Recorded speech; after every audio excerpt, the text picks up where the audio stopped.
Bah, Nick, je sais pas ce que tu en penses. Si tu es prêt, on va commencer. Ouais, c'est bon, je t'entends. Très bien. Parfait, impeccable. Donc aujourd'hui, on va vous parler des fisheye, tout simplement, des caméras fisheye chez nous. Donc vous allez voir, vous allez avoir plusieurs modèles. Donc en fonction des modèles, vous allez avoir différents capteurs, différentes fonctionnalités. Donc ça, on va en discuter. À savoir que ce webinaire, vous allez pouvoir le retrouver sur notre site en relecture. Donc pour le partager, vous n'hésitez pas. Si vous voulez tout simplement aller le revoir ou le partager après notre conf. Hop, je vais partager mon écran. Vous allez me dire si déjà vous voyez quelque chose. Alors, ça, c'est pas bon. Ça, c'est bon. Est-ce que vous voyez tous mon écran? Ouais. Parfait. Donc, si vous avez des questions, comme d'habitude, ça se passe dans le chat. Nick va vous répondre en fonction en fonction de vos questions, il vous répond dans le chat, hein, c'est assez simple. Je sais pas pourquoi j'ai dit ça. Et on fera une pause aussi à la fin de 5-10 minutes si vous voulez prendre la parole et si vous voulez pour répondre aussi à vos questions dans lesquelles on n'a pas eu le temps. Donc voilà. Donc n'hésitez pas à poser des questions, n'hésitez pas à nous interrompre. Voilà. Nous l'intérêt de ces formats-là, hein, comme vous le savez depuis un petit moment, c'est vraiment d'échanger. Donc je vous fais la présentation, on fera une petite pause pour répondre à vos questions et c'est parti. Alors, à savoir que les questions qui ne sont pas, c'est-à-dire qui sont sur des problèmes techniques à vous, qui ne concernent en rien la fichaille, sont quelque chose qui, pour le coup, ne seront pas répondus pour des raisons évidentes où c'est pas une session support technique. Voilà, je tiens à vous le dire. Donc, donc si jamais, si jamais vous avez des soucis, après, on peut en parler plus tard sur d'autres choses. Mais en tout cas, merci beaucoup. Merci pour votre intérêt. Et puis, on va commencer. Donc aujourd'hui, on vous parle des caméras fisheye avec Nick. Donc Nick, vous le connaissez. Donc pour faire bref, donc moi, Jérémy Gonzalez pour la partie avant-vente Sud-Est France. Et Nick, donc vas-y, je te laisse expliquer ce que tu fais, Nick. Oui, bonjour à tous. Je suis Nick. Je gère la partie produit chez Expédition France. Bienvenue dans cette webinaire. Si vous avez des questions, vous pouvez le poser dans le chat et on va vous répondre directement. Parfait. Impeccable. Donc les caméras fisheye. Donc on va vous expliquer d'abord le contexte, dans quelle situation vous pouvez proposer de la caméra fisheye ou même dans quelle situation il faut proposer de la caméra fisheye. Vous allez avoir les modes d'affichage parce que sur ces caméras fisheye, vous avez plusieurs modes d'affichage. Vous avez le mode que vous connaissez et d'autres modes qu'on va vous décrire. Donc, au niveau des caméras classiques, aujourd'hui, la problématique d'une caméra classique dans un endroit comme un magasin, c'est qu'il va vous en falloir plusieurs pour protéger plusieurs endroits et vous risquez d'avoir des zones mortes. L'avantage d'une caméra fisheye, c'est que vous avez une seule caméra qui a une vision circulaire de 360 degrés. D'accord? Donc, fisheye pour œil de poisson, puisque comme vous le savez, l'œil de poisson voit à 360 degrés. Et grâce aux algorithmes et grâce à l'analyse d'image qu'on va pouvoir mettre dans la caméra, on va pouvoir créer des données, des statistiques, de la business intelligente plus ou moins intéressante en fonction des besoins que vous allez avoir. Aujourd'hui, les caméras fisheye sont beaucoup utilisées dans le retail, mais peuvent être également beaucoup utilisées pour tout ce qui est partie entrepôt, logistique, pour faire de la surveillance globale d'un site. Donc l'avantage d'une caméra fisheye, c'est que vous allez avoir une haute résolution, jusqu'à 12 millions de pixels, qui va vous permettre de surveiller tous les endroits d'un espace, on va dire, assez large, assez grand. Donc on va avoir une vue globale pour voir ce qui se passe, et après, en fonction de ça, vous pouvez avoir des caméras qui voient plus en détail, ou tout simplement juste avoir cette caméra fisheye qui vous permet d'avoir déjà les détails suffisants. Donc le mode d'affichage.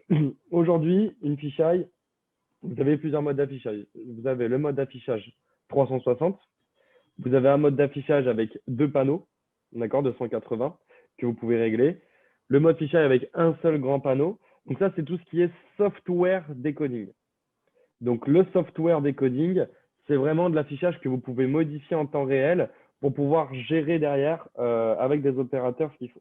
Vous avez après derrière le mode hardware. Donc le mode hardware decoding est un mode où en fait on change les fonctions de la caméra et va nous proposer plus ou moins de flux.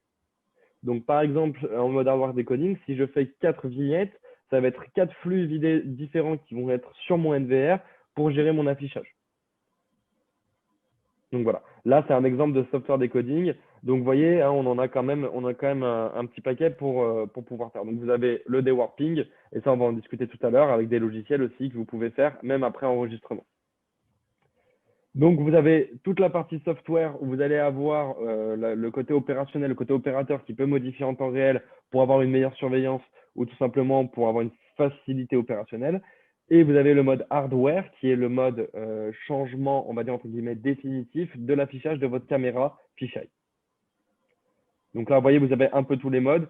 Donc en fonction de ce que vous voulez faire, ça va être plus ou moins intéressant avec le lieu, ce que vous surveillez, si c'est du retail. À savoir que cette caméra est beaucoup utilisée en retail chez nous. Donc voilà tous les modes que vous avez. Donc comme vous avez vu, on attaque la page web. C'est assez simple à faire. On a un clic. Alors vous avez toujours le mount type pour savoir comment est positionnée votre caméra. Donc si elle est la tête en bas, si elle est sur un mur ou si elle est posée sur une table par exemple. Et après, derrière, vous avez plusieurs modes de décodage software. Ensuite, vous avez le mode hard. Donc, le mode hardware, c'est un mode où justement, dedans, vous allez avoir plusieurs affichages que vous allez sélectionner. Et en fait, ça va vous créer dans votre caméra plusieurs petites caméras. Je m'explique. Si on est en mode 360 degrés, vous allez avoir un seul flux, donc votre vue fisheye, votre vue œil de poisson, hein, comme d'habitude. Par contre, si par exemple, vous voulez avoir tout simplement 4 vues que vous choisissez dans votre 360, vous pouvez faire un mode avec le IPTZ, c'est le mode fusion avec 4 vues. Et après, vous allez tout simplement, avec les boutons preset, enfin PTZ de pilotage, pardon, choisir la vue que vous voulez avoir. Donc, ça va vous générer 4 vignettes, 4 caméras. Donc, ça vous prend 4 voix sur un NVR. Ça, je tiens à le préciser. Et là, vous pouvez le modifier en fonction de ce que vous souhaitez. Donc, si vous souhaitez voir, par exemple, les frigos dans ce cas-là, vous allez régler votre IPTZ et après, vous allez ajouter sur votre NVR et vous avez la vue qui vous intéresse. Donc, finalement, c'est comme si vous aviez 4 caméras positionnées à 4 endroits différents, mais avec une seule caméra, avec un seul produit. Est-ce que pour l'instant, c'est clair? On m'entend assez bien? C'est clair pour moi. Parfait. Allons-y. Donc, le mode d'affichage, vous avez la sphère, donc la demi-sphère, excusez-moi, c'est passé à autre chose, plus vite que moi, qui est le cylindre. Donc, vous avez 14 modes d'affichage dewarping logiciel. 14 modes. Voilà. Donc, comme je vous dis, c'est logiciel. Donc, c'est quelque chose qui vous permet, sur le côté opérationnel, d'analyser des images et surtout en live, de pouvoir suivre quelqu'un ou de faire ce qu'on veut derrière. Mais par contre, vous avez après le mode hardware qui vous permet de fixer ces affichages. Donc, vous avez le half-sphere, vous avez la sphère en réalité augmentée et vous avez aussi le cylindre. Donc ça, c'est les nouveautés avec les nouveaux firmware et les nouvelles caméras. C'est les nouveaux dewarping que vous pouvez faire. Donc voilà, pour vous montrer un peu. Alors attendez, parce que toutes les vidéos partent en même temps. Voilà, donc vous avez le half-sphere déjà sur lequel vous pouvez aller vous balader dans l'image pour aller récupérer du détail, tout simplement. Donc ça, c'est quelque chose que vous pouvez faire aussi en relecture. À savoir, donc c'est quand vous enregistrez votre vue fisheye 360 en permanence, en relecture, vous pouvez aller capturer et aller chercher le détail avec le mode Half Sphere Preview dans votre lecture, dans votre image. Donc l'avantage des nouveaux capteurs Immervision, je vais vous en parler après. Donc ça, c'est une caméra qui est Immervision. C'est que vous avez très peu de distorsion. Comparé à une caméra fisheye, vous allez avoir de la distorsion sur les côtés et des fois une image un peu déformée. Là, comme vous le voyez déjà à droite, on a très peu de distorsion de notre scène. Donc vous avez la réalité augmentée après, donc vous pouvez vous balader dans toute l'image. Voilà, donc dans tous les sens, hein, tout simplement. Et pareil, c'est pour aller avoir du détail, pour aller faire une capture d'image, pour aller faire un export vidéo, vous pouvez récupérer tout ça. Voilà.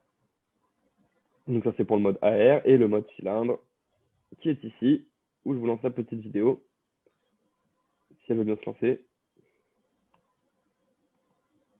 Elle arrive, hein, c'est vendredi, elle est comme nous. Voilà, donc la vidéo s'est lancée. Donc vous avez le mode cylindre sur lequel vous allez pouvoir vous balader. Et pareil, donc vous avez très peu de distorsion et aller récupérer les éléments que vous voulez. Donc ces trois modes, ce sont les trois modes qui ont été ajoutés et améliorés au niveau du dewarping. Voilà. Et après, comme d'habitude, on peut aller zoomer pour aller chercher des détails. Donc ça, ce sont des modes software. Donc c'est des modes après enregistrement. Donc quand vous avez enregistré votre vue en fisheye 360, ce sont des modes qui sont après que vous devez tout simplement en relecture aller chercher. Vous avez le mode hardware, j'insiste beaucoup là-dessus, le mode hardware où là par contre vous décidez de faire 4 vues, une seule vue globale. Ça c'est à vous de voir, ça fait redémarrer la caméra et après ça vous crée le nombre de flux nécessaires sur votre NVR.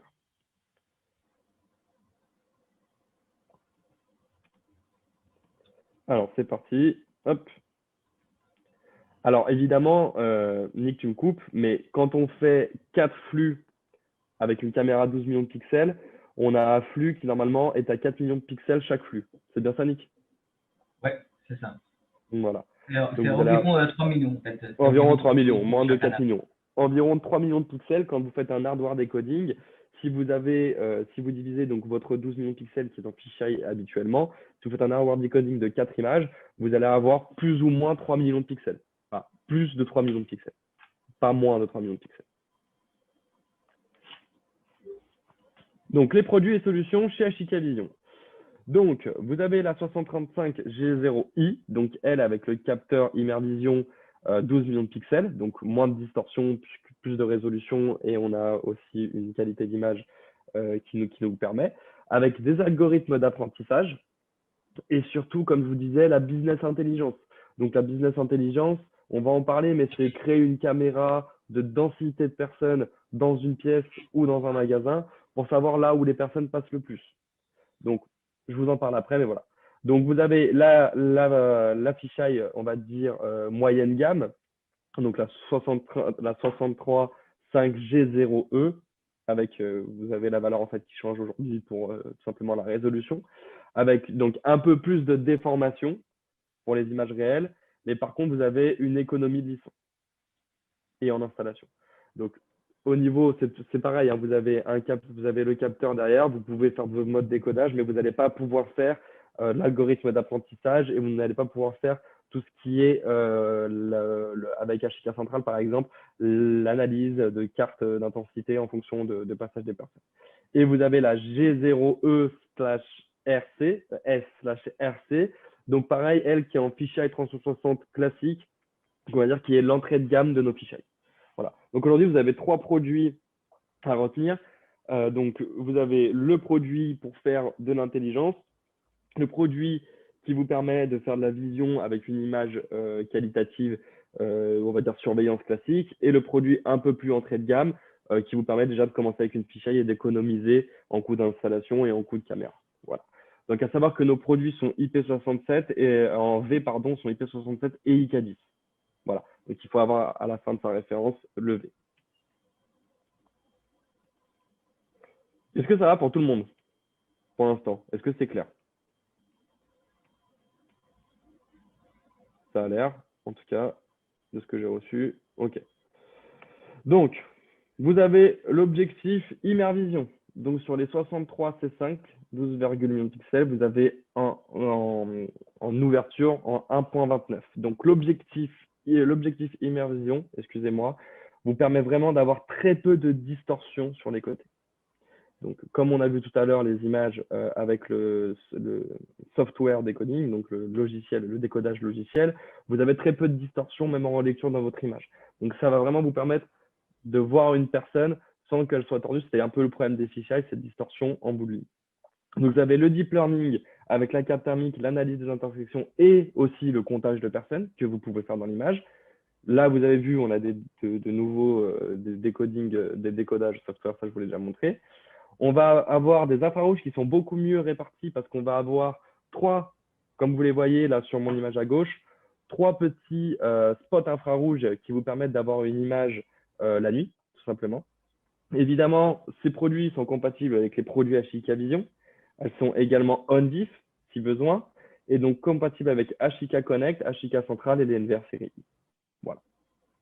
Donc pour le dewarping, je tiens à le dire, il faut utiliser un NVR série I minimum. Vous pouvez aussi utiliser IVMS 4200. Et données originales exportables. Donc, vous pouvez soit exporter avec la Chica centrale les données avec la map et la carte d'analyse, la carte d'intensité, mais la caméra peut également vous fournir les informations en vous faisant un export Excel du comptage, par exemple. On vous le montre tout de suite. Donc, les capteurs Immervision, ce sont des objectifs grand angle avec un algorithme. Donc, vous avez du hardware qui est un objectif grand angle et en plus, derrière, un algorithme qui vous permet de régler les déformations. Donc, tout ce qui est déformation d'image va être réglé avec ce capteur-là, le capteur Immervision. Donc, pour comparer un peu, on voyait en bout d'image, à gauche, l'Immervision. Vous avez très peu de distorsion et l'image est nette jusqu'au bout. Et à droite, donc c'est l'ancienne référence fisheye de chez nous, où vous allez avoir de la distorsion et une image pas nette en bord cadre, en bord d'image. Donc vous avez un angle aussi de vue qui est beaucoup plus grand puisque vous avez une ouverture, un capteur à 1.29. La distorsion, donc pour cette distorsion, le capteur Immervision, vous avez très peu de distorsion sur votre image. Et là, vous avez vu, c'est un petit peu, c'est pas net, c'est un peu tordu comme image. Donc voilà, c'est vraiment pour vous montrer les capacités. On insiste dessus, mais c'est pour vraiment vous montrer les capacités de nos capteurs Immervision et de nos nouvelles fiches. Angle de vue plus grand, vous le constatez encore à l'extérieur. Donc là, on est dans un cas où on est posé à un mur, hein, d'accord? Donc comme vous pouvez le constater, pardon, vous avez un angle encore plus grand, avec moins de distorsion. Voilà. Tout à l'heure, j'insiste dessus, mais c'est pour vous montrer. Plus de détails, bah forcément, vous avez un capteur, vous avez une résolution de 12 millions de pixels. Donc là, je vous parle en vue fisheye, hein, en 12 millions de pixels. Donc, vous avez beaucoup plus de détails avec l'Immervision. Donc à gauche, vous avez une photo qui est prise par un téléphone. Et à droite, vous avez l'Immervision classique et l'ancienne fisheye au niveau des détails. Voilà. Ensuite, donc les points clés pour la partie Immervision, fisheye Immervision, vous allez avoir donc le software. Les infrarouges sont réglables une à une. Donc, c'est-à-dire que si vous avez besoin de plus de patates au niveau de vos spots, de puissance pardon, au niveau de vos spots infrarouges, vous allez pouvoir tout simplement les régler. Donc, si dans un endroit, c'est vraiment beaucoup plus sombre, vous pouvez régler votre spot infrarouge compatible avec tous les produits Ashika Vision, Ashika Connect. Et donc, pour l'entrée de gamme, l'avantage, c'est que vous allez avoir donc, le montage au plafond que vous allez pouvoir encastrer. Donc, ça, c'est la caméra que vous allez pouvoir encastrer directement à votre plafond. Hein, donc, elle ne débordera pas. Et donc, pareil, hein, vous allez avoir la demi-serve, mais c'est juste que vous n'avez pas l'analyse DeepinMind dedans. Pas DeepinMind, pardon, l'algorithme. Pas DeepinMind, on oublie. Excusez-moi. Donc, H265, on a une économie de bande passante parce qu'on a également intégré le protocole en encodage en H265+, sur la caméra Immervision, donc sur la dernière fisheye. Évidemment, on peut créer nos zones de comptage, ce qui va nous permettre tout simplement de faire l'entrée et sortie comme vous connaissez déjà avec nos caméras de comptage classiques. Et à droite, donc notre ancienne référence, donc qui ne fait pas de comptage, donc qui n'a pas qui fait du comptage en H264. Ça, c'est le même produit. Et c'est juste pour vous montrer en fait tout simplement sur cette slide que vous avez une économie de bande passante et une économie sur le stockage. Donc l'H265+ est intégré alors que sur l'ancienne, ce n'était pas intégré. Donc vous le voyez à droite, en haut à gauche, hein, je ne sais pas si c'est clair pour tout le monde, mais vous voyez en haut à gauche, on fait des économies au niveau du transfert et au niveau de ce qu'on reçoit. Donc là, avec l'image qu'on reçoit, on reçoit à peu près 1,3 mégas en H265+, donc ce qui n'est rien pour un capteur en 12 mégas. Et en H264, vous allez recevoir 34 millions. 4 mégas avec en bande passante. Donc c'est juste pour vous montrer qu'on a fait intégrer l'H265+ avec un effort d'encodage et de décodage. Donc, les réflexions infrarouges, on a moins de réflexions parce qu'on a un infrarouge intelligent qui sont réglables un à un, comme on vous le disait. Et donc, vous pouvez régler la distance de vos spots. Donc, ça se fait tout simplement sur la page web de la caméra. Tous les paramétrages que je vous dis se font sur la page web de la caméra. Donc, je règle mes trois lumières et comme vous voyez la différence. Donc, si jamais vous avez quelque chose qui peut éblouir aussi votre image, vous pouvez régler tout simplement ces infrarouges. Là, on est en mode manuel, mais évidemment, vous avez un mode automatique qui peut aussi faire ces réglages, s'adapter en fonction de votre scène. Voilà. Et là, après, la scène finale. Hop. Donc, vous voyez, de nuit, donc les infrarouges vont jusqu'à 15 mètres, Nick, si je ne me trompe pas. Ouais, c'est ça. Donc, chaque infrarouge va jusqu'à 15 mètres. Donc là, vous voyez, dans une salle, on voit quand même assez bien notre collègue. Donc, voilà. Ce qu'il faut savoir, c'est que si jamais vous êtes en mode automatique et qu'il y a quelque chose qui vous éblouit, une surface, etc., vous pouvez toujours régler les infrarouges manuellement. Comme d'habitude, tous les firmwares sont disponibles sur le portail, hein, pour ceux qui me posent déjà la question. Parfait.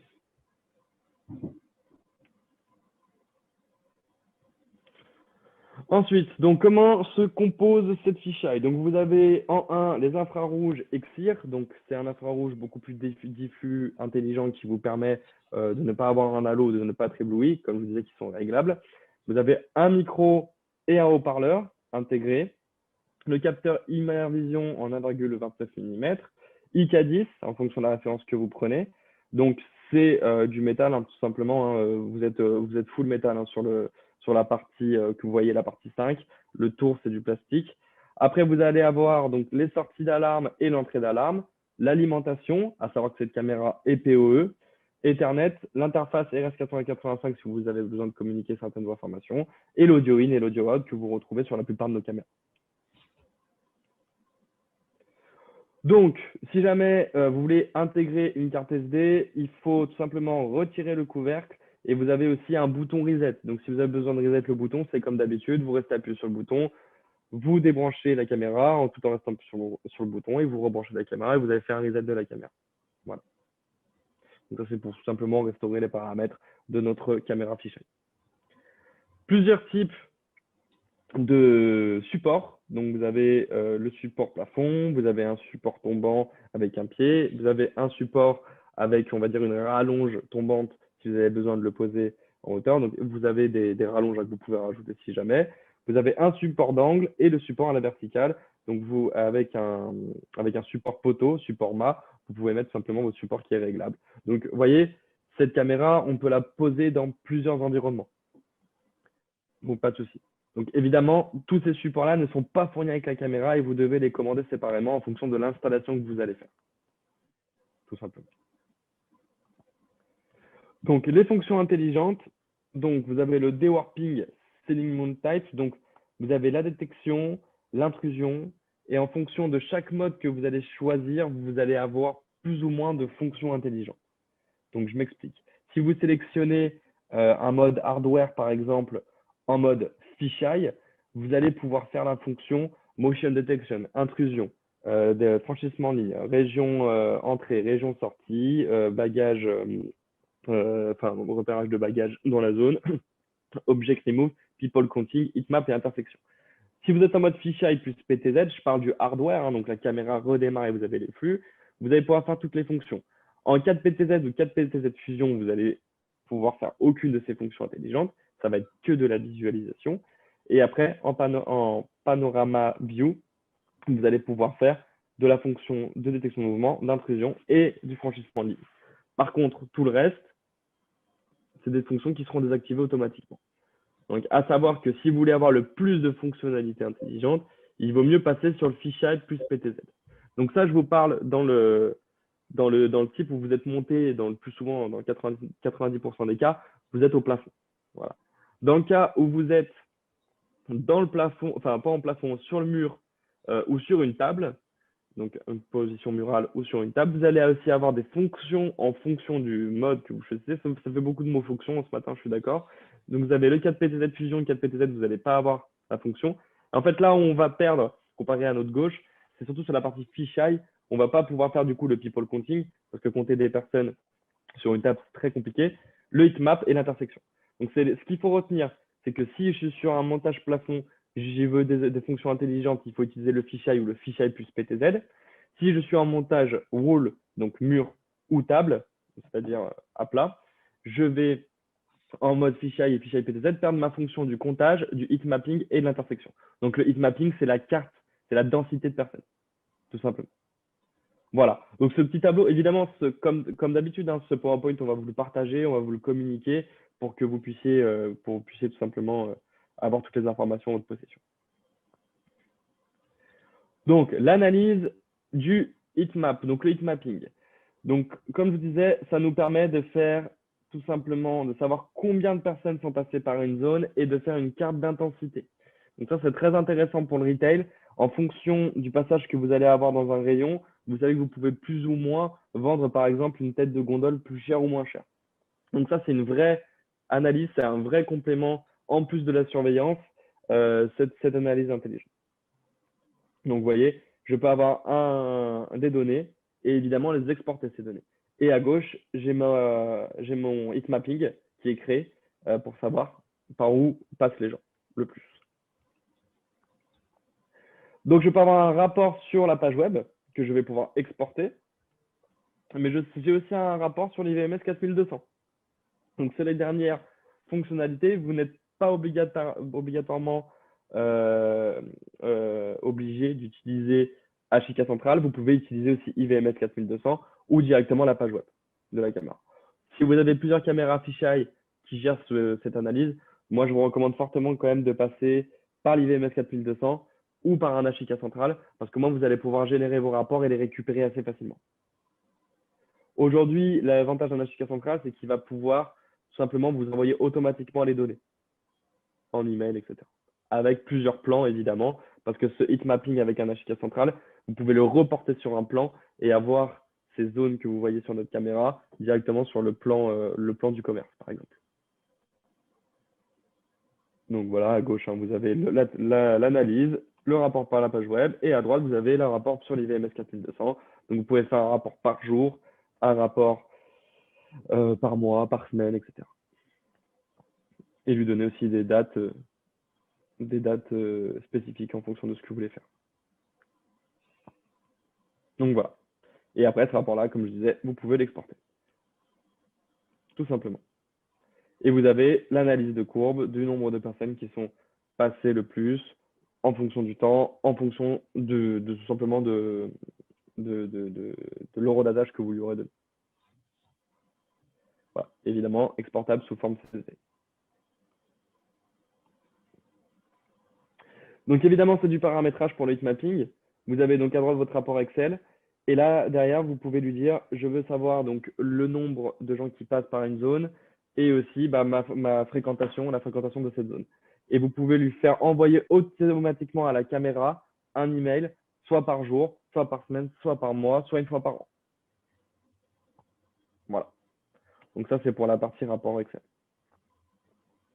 La fonction intelligente est capable de savoir si c'est un humain pour le comptage ou non un humain. Donc là, par exemple, si on fait un test avec un chariot, ça peut être des fois le souci du comptage, c'est-à-dire que les caméras peuvent détecter qu'un chariot est un humain. Alors aujourd'hui, plus sur les nouveaux modèles, mais c'était un problème qu'on avait il y a maintenant 2 ans.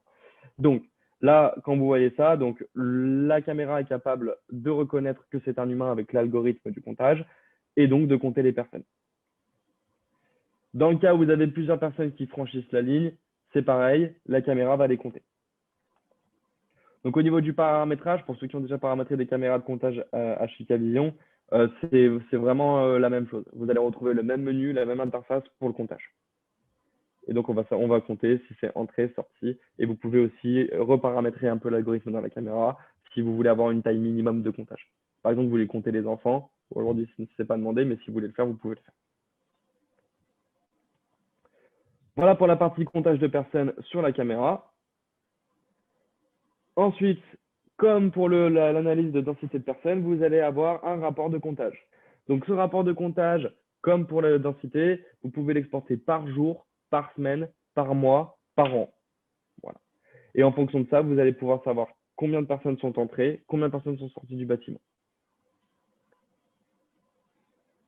Tout simplement. Donc, votre export, vous sélectionnez votre date, ça va vous générer un rapport et vous pouvez l'exporter en CSV. Évidemment, c'est aussi compatible avec IVMS 4200 et HIK central. L'avantage d'utiliser un HIK central, c'est que vous pouvez faire du comptage global et envoyer toujours les rapports automatiquement.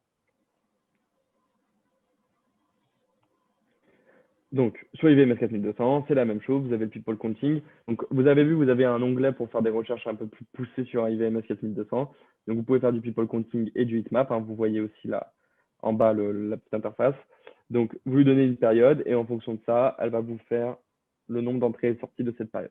Et là, pareil, vous pouvez générer un export de votre comptage. Voilà, tout simplement. Pareil pour le comptage. Alors, à savoir que quand vous choisissez, Nick, tu me coupes si je dis des bêtises, mais si vous choisissez le mode de comptage, vous n'allez pas pouvoir faire l'intensité de personnes dans l'image. C'est soit l'un, soit l'autre. Vous êtes d'accord, Nick? Voilà. En fait, dans le menu, vous allez avoir tout simplement une sélection de densité, donc de fonctions intelligentes. Quand vous sélectionnez densité de personnes, la caméra redémarre et elle se met en mode densité de personnes. Et après, vous allez pouvoir faire des exports. Si vous vous mettez en mode comptage de personnes, la caméra va faire du comptage de personnes comme on a vu, hein, avec le chariot et les 2 personnes qui passaient. Et du coup, vous allez pouvoir aussi faire des exports et l'export data. Donc, c'est soit l'un, soit l'autre, mais la caméra ne fait pas les deux en même temps. Je tiens à le préciser. Donc, comme tout à l'heure, vous allez pouvoir faire des exports de données envoyés par mail en fonction d'un temps donné.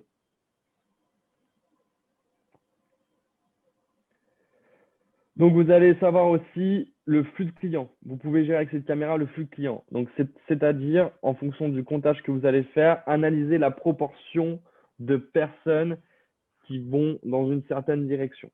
Donc, si par exemple, j'ai une personne qui rentre, mais qui se dirige plus vers, on va dire par exemple, l'étage viande ou légumes, vous pouvez savoir par où passent le plus les personnes qui sont dans le magasin.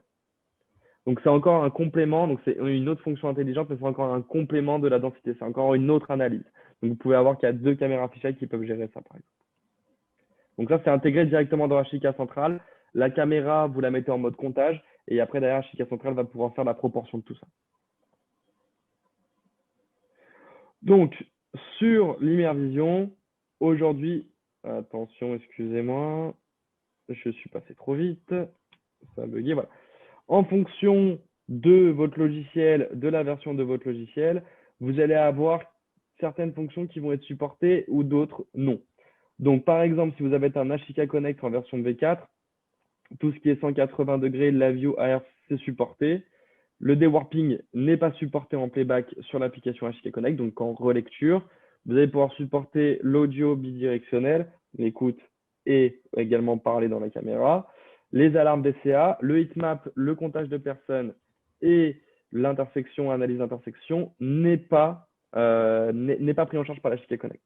Par contre, pour la Chica centrale, vous allez pouvoir en version 2.01, je précise aussi, donc la version 1.5 qui est l'ancienne version, vous allez pouvoir supporter donc, tout ce qui est access, tout ce qui est le dewarping en playback, relecture et vue en direct, l'audio, donc gérer l'audio, les alarmes, le heatmap, le people counting, le comptage, pardon, et les analyses d'intersection. IVMS 4200, vous allez pouvoir faire jusqu'à 16 dewarping en relecture et en playback. En HK central, on n'est pas limité sur le dewarping. La seule chose qui va faire la différence, c'est votre PC et votre serveur, évidemment, qu'il faudra bien dimensionner en fonction de ça, parce qu'il faut quand même certaines ressources, il faut des ressources pour gérer ça. Donc, il va supporter l'audio, les alarmes BCA, le heatmapping, le comptage de personnes et l'analyse d'intersection. Et pour les NVR série I, donc, il supporte les vues 180, 360, PTZ d'expansion et radial expansion, ce qu'on a vu tout à l'heure. Le two-way audio, vous ne pouvez pas contrôler. Il va supporter la partie VCA alarme, la partie mapping. Le comptage n'est pas supporté, alors avec une version spécifique, il me semble que si, on en parlera plus tard, et l'intersection ne supporte pas l'intersection. Voilà. Donc pour résumer, aujourd'hui, si vous voulez récupérer toutes les données et avoir la meilleure, on va dire, utilisation de votre fisheye, ça va être HIK central et IVMS 4200, mais IVMS 4200 qui est limité, évidemment, sur les fonctions d'export, rapport, etc. Tout ça, toutes ces fonctionnalités, pardon, c'est en fonction de vos besoins, évidemment. Si vous n'avez pas besoin de faire du two-way audio, donc c'est-à-dire audio bidirectionnel, et ni du comptage de personnes, par exemple, pour le moment, un NVR série I suffit amplement. Vous pouvez récupérer les VCA alarmes et déjà le heatmapping. Donc, c'est vraiment en fonction de vos besoins. Donc, c'est pour ça que ça va être intéressant et important qu'on vous communique ce PowerPoint, parce que pour vos futures affaires et vos futurs projets, vous allez pouvoir vous adapter là-dessus.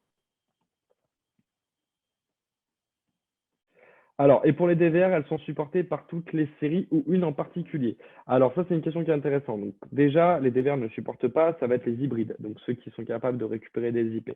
En fait, en fonction de la résolution que votre HVR est capable de récupérer, donc celui qui récupère de l'analogique et de l'IP, vous allez pouvoir afficher plus ou moins de flux. Mais oui, c'est considéré quand vous faites du hardware decoding, donc du decoding matériel en 4 flux, c'est considéré comme une caméra 3 millions. Donc en soi, ça va vous prendre 4 voix sur votre HVR, sur votre hybride, mais ça va marcher, ça va fonctionner. Par contre, tout ce qui est intelligente, pardon, vous n'allez pas pouvoir le récupérer. Pour un montage mural, oui. Alors, je ne sais pas pourquoi j'ai une question pour un montage mural. Oui, on a un montage mural, montage sur table et montage plafond. Excusez-moi, des fois, c'est un peu compliqué. Alors, les panneaux vus. Donc, vous allez avoir, ça c'était pour la partie anti-vandale, donc IK10+. Donc ça, c'est souvent demandé dans les commissariats ou garde à vue, etc. Vous allez avoir un support, une caméra avec IK10+. Donc dedans, 4 millions de pixels en image avec un angle de 135 degrés, NEMA 4X pour la corrosion et avec des infrarouges qui ne se voient pas de tête à l'œil nu, donc personne ne verra. Donc ça va être un seul spot infrarouge et vous allez pouvoir tout simplement la poser dans un coin de votre salle. Donc ça, c'est vraiment pour éviter l'arrachement ou le vandalisme de votre caméra. Donc ça, cette caméra, elle va être disponible normalement début Q2 2021. C'est ça? Ouais, c'est ça. C'est bien de sortir et Ça vient de on sortir. vous Ok. reçoit les commandes aujourd'hui. D'accord. Donc, si vous avez des besoins et des demandes, là-dessus, vous allez pouvoir tout simplement répondre en Ashika Vision, puisqu'on a une caméra qui est anti-vandale pour ça, tout simplement. Donc, les scénarios recommandés, c'est quand vous n'avez pas la possibilité de poser plusieurs caméras. Je ne parle pas de retail, hein, mais quand vous n'avez pas la possibilité dans une salle de poser plusieurs caméras, vous pouvez tout simplement poser une seule caméra fisheye sur le plafond ou directement en position murale. Voilà. Dans les magasins, donc pour faire du retail ou de la surveillance globale, en fonction de la taille de votre magasin, évidemment. Et après, vous pouvez faire aussi en parking, en extérieur. Et après, vous avez les salles d'attente, etc.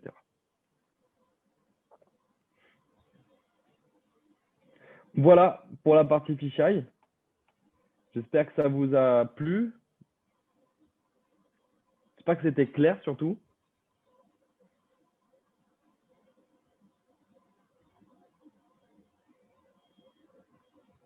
Alors, n'hésitez pas à poser des questions. Est-ce que pour tout le monde, c'est clair? Alors attention, ce n'est pas une carte de température. C'est une carte de densité de personnes. Donc on est capable, en fait on fait un affichage, plus vous allez avoir de personnes, plus votre zone va être en rouge. Je reprends le terme. Ce n'est pas une mesure de température, hein. Attention, hein. Là on n'est pas du tout là-dessus.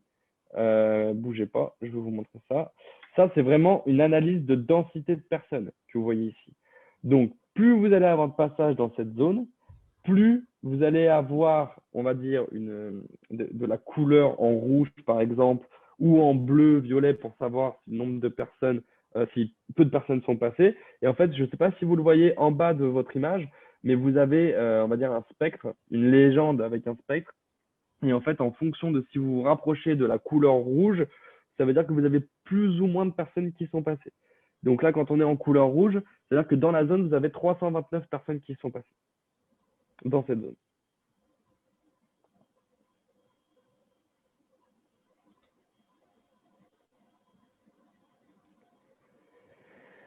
Peut-on activer le two-way audio dans un jardin de particulier? Bah après, je dirais que la règle, si c'est son jardin, la règle, ça ne regarde que lui. Et après, il faut qu'il prévienne tout le monde, évidemment, mais il peut activer le two-way audio. Mais le two-way audio, aujourd'hui, n'est pas recommandé dans des lieux publics. Enfin, ce n'est même pas recommandé, c'est que c'est interdit. Donc, le two-way audio, je vous déconseille de l'activer pour du public, en tout cas. Il y a un mode fisheye, un fisheye et 3 cams, donc 4 flux. La fisheye sera de combien de pixels? Alors, la fisheye, elle sera de 4 et on va dégrader les autres flux. La fisheye, on reste toujours en vue 4 millions de pixels et après, on dégrade un petit peu les autres flux. Donc, au lieu d'être environ à 3, vous allez être entre 2 et 3 pour les autres flux. Mais la fisheye reste en 4 millions de pixels minimum.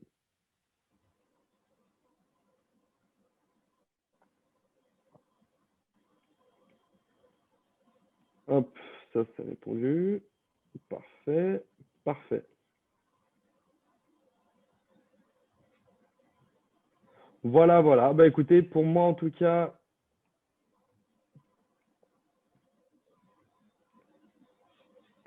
c'est bon. Si vous avez des questions, n'hésitez pas. J'espère que c'était clair pour tout le monde. Et n'hésitez pas donc à contacter votre distributeur si vous avez besoin de le faire. Et si vous êtes distributeur, n'hésitez pas à contacter votre interlocuteur HK Vision pour avoir les tarifs de ces produits et évidemment les solutions qu'on peut vous proposer. Eh ben, merci à tous. Merci d'avoir suivi en tout cas. Je vous remercie. Merci à tous. Passez un très bon vendredi et puis surtout un bon week-end.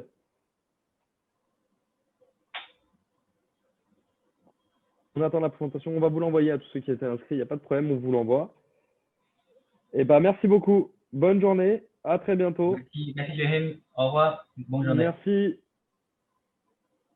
Non, pas de chauffage anti-buée sur la fichaille. Non, non. Mais vous avez normalement le capteur qui ne prend pas le. Enfin, IP67, donc vous n'allez pas avoir ce souci de buée. Bonne journée à tous. Au revoir. Merci d'avoir suivi. À bientôt. Merci. Merci, au revoir. Au revoir. Au revoir, Nick. Bonne journée à toi. Bonne journée à toi aussi. Ciao. À plus. Ciao.